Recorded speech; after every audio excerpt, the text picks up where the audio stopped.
ንግስቲ ሳባ ብሜሮን ተክለ ኣንባቢ ዳንኤል መንግስቱ ኣብ ዓለም ብኪንግ ኦፍ ሸባ ትፍለጥ መጽሓፍ ቅዱሳዊት ገጸ ባህሪ ንግስቲ ሳባ ንጉስ ሰሎሞን ንምብጻሕ ናብ ሃገረ እስራኤል ዝተጓዓዘት ሓያል ንግስቲ ምንባራ ይፍለጥ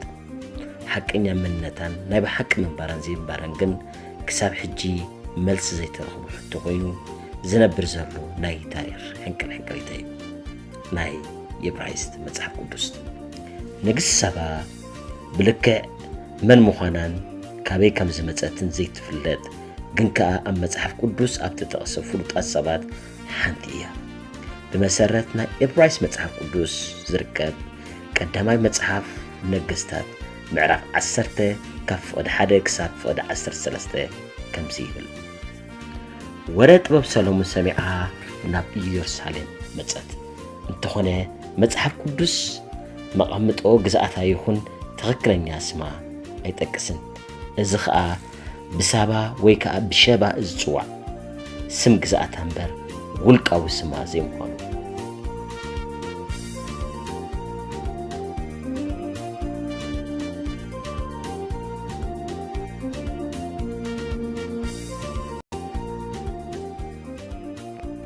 ኣብ ዘፍጥረት ምዕራፍ 10 ፍቕዲ 7 ሰንጠረዥ ሃገራት ተባሂሉ ኣብ ዝፍለጥ ክፋል መጽሓፍ ቅዱስ ዝጥቀሱ ክልተ ውልቀ ሰባት ምሁራን እዛ ንግስቲ ምስ ትጽዋዕሉ ግዛኣት ይተሓዝቡ እዞም ኣብ መጽሓፍ ቅዱስ ዝጥቀሱ ሰባት ሴባ ካብ ኩሽ ዝውለድ ወዲ ኑካም ወዲ ንክኸውን ከሎ ሸባ ከዓ ወዲ ንኩሽ ካብ ራዕማ ዝውለድ እዩ እዞም ምሁራን ኩሽ ዝብል ስም ከምቲ ኣብ ደቡባዊ ክፋል መሬት ግብፂ ዝነብር ግዛኣት ኩሽ ይተኣሳሰር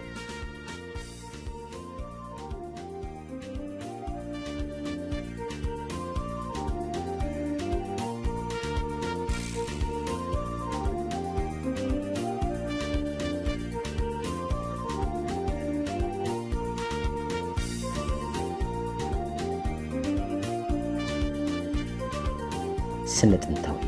መርትዖ ምስ ንግስቲ ሳባ ዝተተሓሓዙ ካልኦት ክልተ መሰረታዊ መስመራት ታሪኹን ብስግር ቀይሕ ባሕሪ ዝክዝንጠው ይስማዕ እዩ ብመሰረት ዓረባን ካልኦት እስላማዊ ምንጭታት ንግስቲ ሳባ ቢልቅስ እተባሂላ ትጽዋዕ እያ መራሒ ግዝኣት ደቡባዊ ዓረባዊ ሓውሰ ደሴት ወይ ከዓ ናይ ሎሚ የመን ምንባራ ይግለጽ እዩ ሰነዳት ኢትዮጵያ ከዓ በቲ ካልእ ሸነኽ ንግስቲ ሳባ ኣብ ሰሜናዊ ኢትዮጵያ ዝነብር ግዛኣት ኣኽሱም ትመርሕ ዝነበረች ምዃኑ ይግለጽ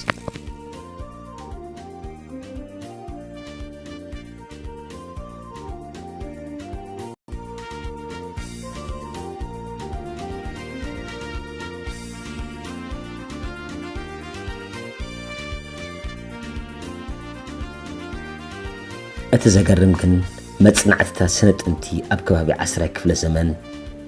ንግስቲ ሳባ ኔራ ኣብ ዝበሃለሉ ግዜ ምዃኑ እዩ ኢትዮጵያውያን የመን ብሓደን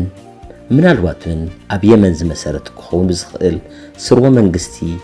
ይግዛእ ምንባረን ይረድእ ካብዚ ድሕሪ 4 ዘመን እዚ ክልተ ዞባዚ ኣብ ትሕቲ ዕብለላ ወይ ከዓ ምልኪ ንግስነት ከተማ ኣኽሱም ነበረ ስለዚ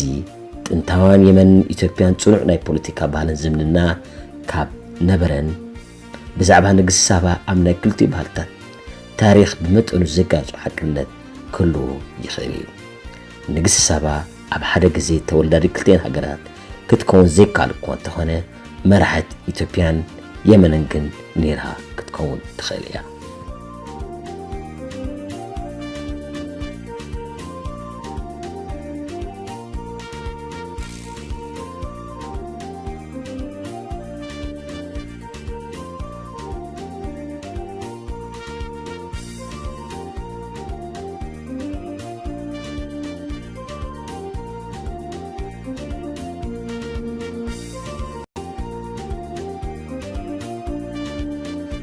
ማግዳ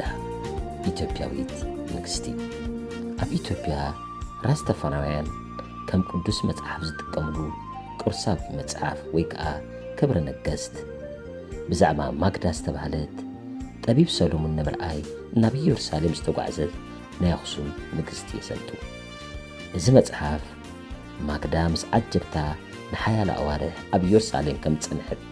ሰሎሞን ከዓ በታ ምልክት ኢትዮጵያዊት ንግስቲ ሃሙን ቆልምን ከም ዘጥፈ ይነግር ጻንሖት ማግዳ ኩዳ ኣብ ዝተቓረበሉ ግዜ ከዓ ሰሎሞን ናብቲ እሱ ዝድቅሰሉ ክፋል ዝርከቦ ክንፊ እቲ ግንቢ ክትቅመጥ ዓደማ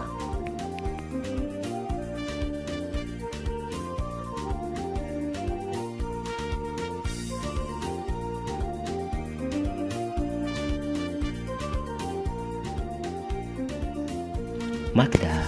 ሰሎሞን ዝኾነ ዓይነት ጸታዊ ምቅራብ ክሳብ ዘይፈተነ ኣብ ዝበላ ቦታ ክትጸንሕ ተሳሃመት ሰሎሞን እውን ማግዳ እሱ ናተይ ካብ ዝበሎ ነገራት እንተዘይተጠቂማ ብሓሳባ ከም ዝሰማዕ ብምንጋር ቅድሚ ኩነት ኣቐመጠ ኣብዛ ምሸት ከዓ ሰሎሞን ምርር ዝበለን ጨው ዝበዝሕ ዘበሎን መግቢ ክዳለወሉ ኣዘዘ ኣብ ጥቓ መደቀሲ ማግዳ ብርጭቆ ማይ ከም ዝቐርቡን ገበረ ለይቲ ጸሚኣ ብምትንሳእ ነቲ ዝተቐረመ ማይ ሰተየቶ ብንብኡ ሰሎሞን መጺኡ ማየ ሰቲኸ ብዝብል ሰበብ ምስዓ ሓደረ በዚ ምኽንያት ማግዳ ካብ ንጉስ ሰሎሞን ጥንሲ ሒዛ ናብ ሃገራ ኢትዮጵያ ተመለሰት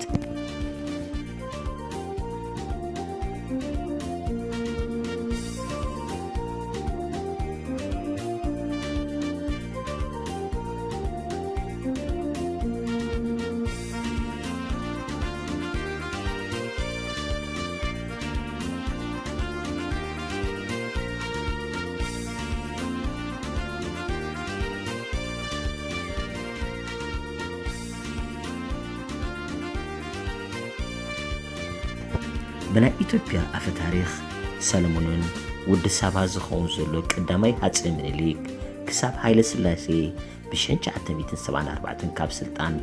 كساب زوردو صنح سلموناوي سرو منغستي عقمو منبرو يغلص قصيلو منيليكون مس ابون مرخاب ناب يروساليم كم زخدن كم أف تاريخ كا اب قليو صلات موسى بياب كم استوهبتو اب كالون كم سرقه يزنتو إثيوبيان أبز حجي أوان ماغدا أتا مصحف قدس زلا نغس سبا إلوم يأمنو بزهات مهران كابت خال شنخ يمناويت مخانا يسامو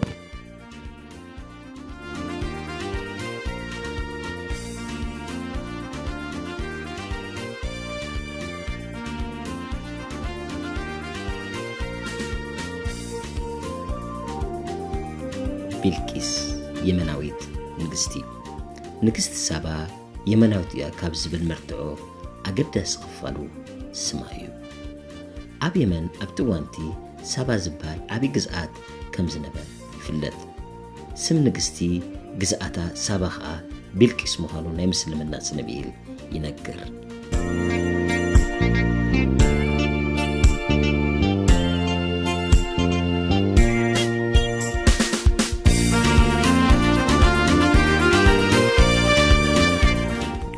بمسارة القرآن زركب سورة إسران شوعتن بيلكسن حزب سابان بحقنا أبراهام حدا أملخو إن زمرخو زيكونو نتحي كم أملخ زمرخو نغرو بزي مخنيات سلمون نسو زمرخو أملخ كتملخ زقدم دبدأ بيسر الله أزي كمن فرح استردأتو بيلكيس أزي أهداوي نكوس هاقرا نخي ورب مفرح انتاي قبر ملسي كنت تفعى بأكار كيدا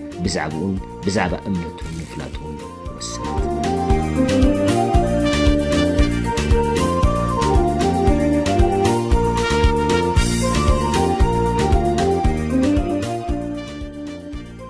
بقرآنوي أقالت الزانتا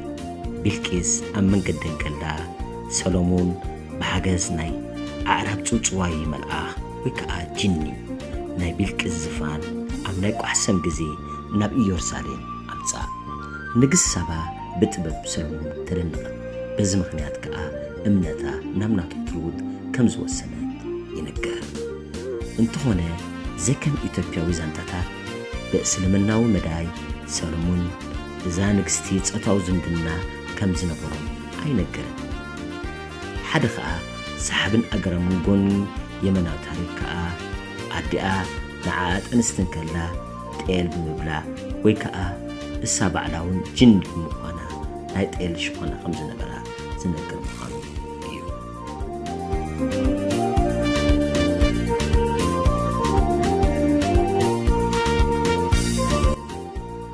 መደምደምታ ተመራመርቲ ስነጥንቲ ሓድሽን ንሓንቲ ካብተን ክልተ ንግስ ሳባት ብጻሕናያ ዝብላ ሃገራት ዝድግፍ ምርትዑ ክሳብ ዘይረኸበ ንግስ ሳባ ብልከ መን ምዃና ንኽትፍለጥ ኣይከኣለን እዩ ይኹን እምበር ኣብ ዙርያ ብዝዝንቶ ኣገረምትን ክኾኑ ብዝኽእሉ ዘይመስሉ ብሂላትን ኣእምሮ ህዝብታት ከባቢ ቀይሕ ባርን መላእ ዓለም ያው ኮይና ትነብር ዘላ ምስጢራዊት ንግስቲ እያ